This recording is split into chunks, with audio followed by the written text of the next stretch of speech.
I walked in on my wife and her boss. What happened next made headlines. I never thought parking my car 5 minutes earlier than usual would destroy my entire life. It was 6:45 p.m., pouring rain, and I was just sitting there watching the entrance of my wife's office. She told me she was working late again. But instead of staying inside, she walked out, laughing, and she wasn't alone. Next to her was a tall man in a black coat, holding an umbrella over her head like it was the most natural thing in the world. I watched them walk toward a side street, not toward the parking lot, not toward the bus stop, and definitely not toward me. At first I thought, maybe it's a coworker, but then I saw her reach for his arm. The way her fingers wrapped around it, that wasn't how you touch a colleague. In that moment, my chest felt like it was on fire. I didn't honk. I didn't call out. I just put my hand on the steering wheel and started following them. What I saw next made me realize my marriage wasn't just in trouble, it was already dead. I kept my distance, headlights off, letting the rain hide me. They walked side by side, talking like teenagers sneaking out of class. Every time she tilted her head toward him, I felt a knife twist in my stomach. They stopped at a small cafe, the kind of place you only find if you're trying to impress someone.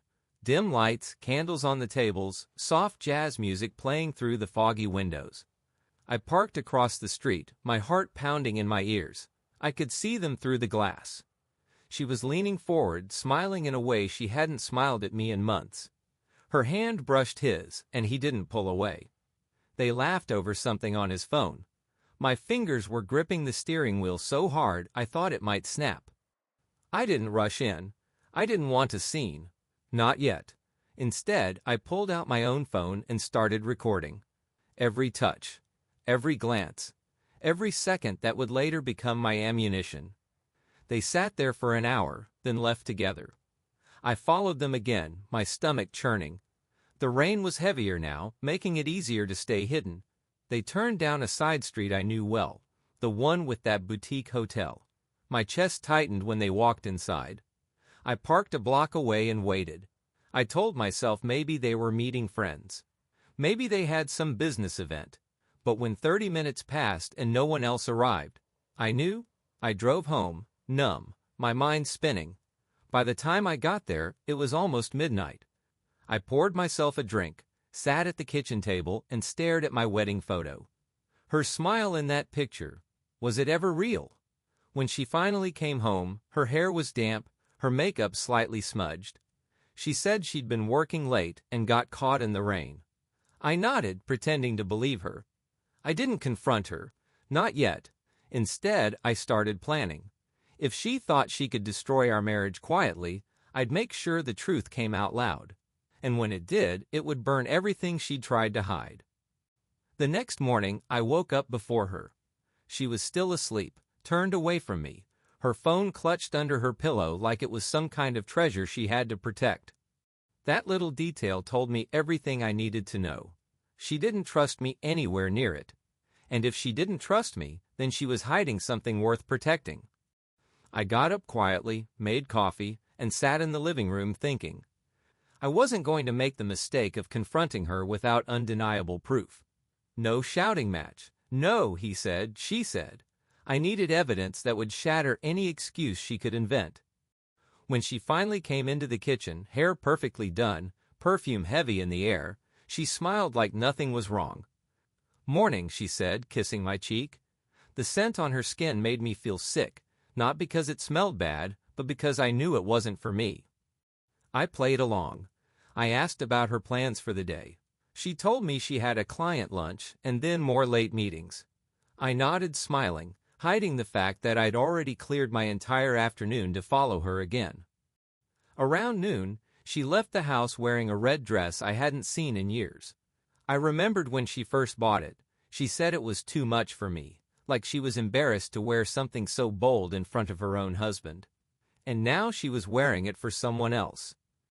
I tailed her from a safe distance, weaving between cars, staying far enough back so she wouldn't notice. She didn't go to the office. She didn't even head toward the part of town where her clients usually met her. Instead, She drove to the edge of the city, to a small park by the river. He was already there. Same man from the cafe. Tall, confident, like he owned the air around him. He smiled when he saw her, and she lit up in a way she never did for me anymore. They hugged, not the kind of hug you give a colleague. This was slow, intimate, familiar. I filmed it all. Every second. The way she touched his chest. The way his hand lingered on her waist. The little kiss she planted on his neck when she thought no one was watching. After about 20 minutes, they walked toward his car, a sleek black SUV.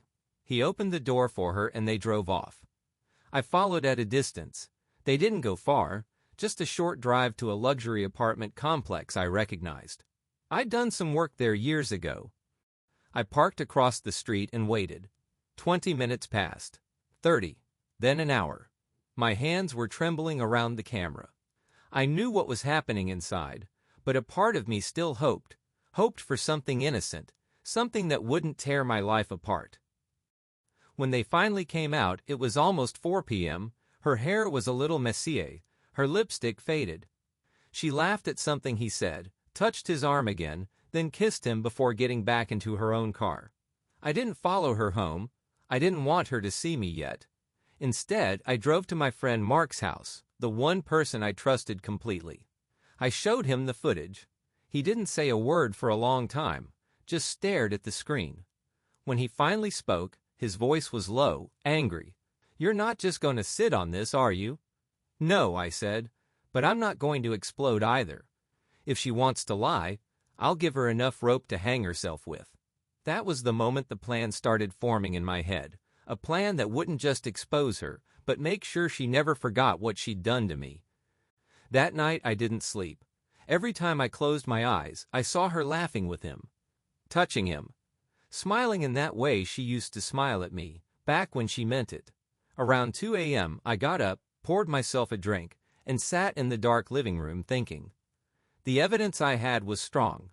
Video, timestamps, locations. But I wanted more. I wanted to see her face when the lies caught up to her. The next day, I acted like nothing was wrong. I made her breakfast, kissed her goodbye, even told her to have a good day at work. The irony almost made me laugh. By lunchtime, I was parked outside her office. Only, she never showed up. Her car was gone. I checked the cafe from before. Nothing. I checked the park. Empty. Then I remembered the apartment complex. I drove there, parked far enough away to be invisible, and waited. At 1:37 p.m., her car appeared. She parked in the same spot as before, adjusted her hair in the mirror, and walked inside without knocking, like she'd been there dozens of times. My hands tightened around the steering wheel. This wasn't just a fling. This was routine. A second life. An hour passed. Then another. I started wondering if I could stomach seeing them leave together again. But just before 4 p.m., the door opened. They stepped out, and for the first time, I heard his voice. Deep, confident, and too familiar with her. He said something that made her throw her head back and laugh, the kind of laugh I hadn't heard in years. She kissed him again, longer this time. My stomach twisted. When she finally left, I didn't follow her. Instead, I followed him. He drove across town to a quiet residential neighborhood. Stopped in front of a nice 2-story house with a white fence. A woman came out, pretty, maybe mid-30s, and kissed him on the cheek before taking his briefcase. My chest went cold. He was married, too. That changed everything. This wasn't just about me anymore. There was another victim in this story, someone else being lied to, cheated on, made a fool of. I stayed in my car, watching them go inside.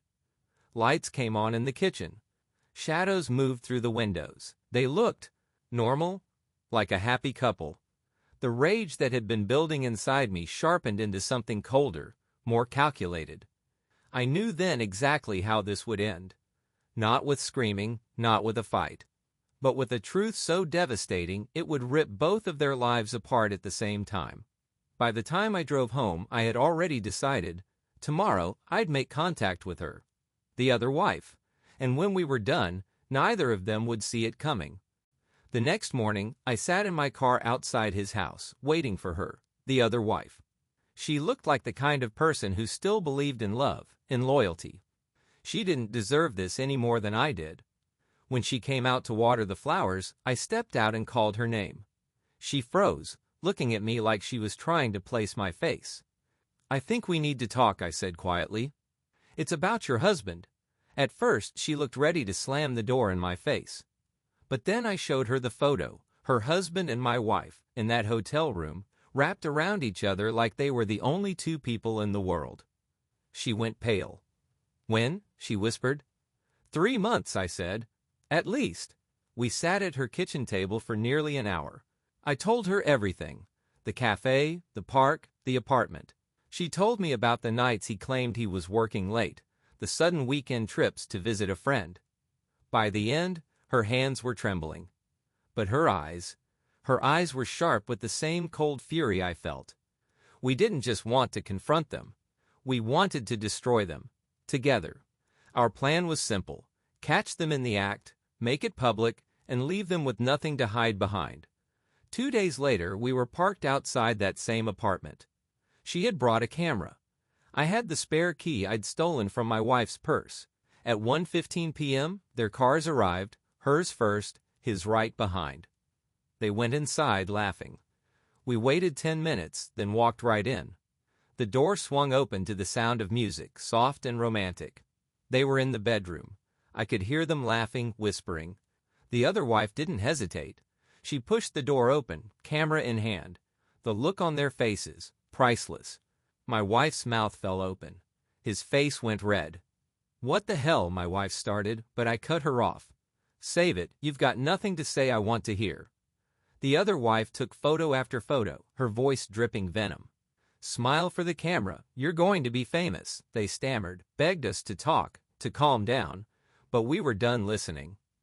We walked out together, leaving them scrambling to cover themselves. Within an hour, every photo was sent, to their families, their friends, their coworkers. No secrets, no escape. By evening, both our phones were blowing up with messages from mutual acquaintances, all shocked, all disgusted. That night, I slept better than I had in months. Because sometimes, revenge isn't about shouting the loudest. It's about letting the truth speak for itself, and watching it burn everything to the ground.